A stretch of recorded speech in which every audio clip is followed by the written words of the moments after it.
महाराष्ट्र से है, अहमदनगर जिले से। जी। हमको हिंदी ज्यादा आती नहीं, कोई बात नहीं।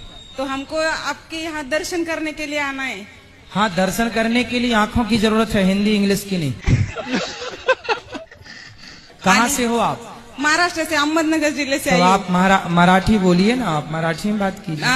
माझ्या आईने थोडेसे पैसे दिलेत गोशाळेसाठी ठीक है। आणि मला तुमचं दर्शन करायचं। आम्ही 5 जण आहेत, खूप आतुरतेने 2-3 दिवसापासून तुमची वाट बघतोय, पण आम्हाला माहित नाही तुम्ही इथं आहेत म्हणून।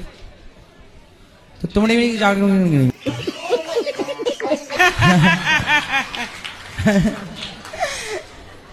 आओ क्या? हमने जो बोला समझ में आया? नहीं, जो आपने बोला वो भी हमें समझ में नहीं आया।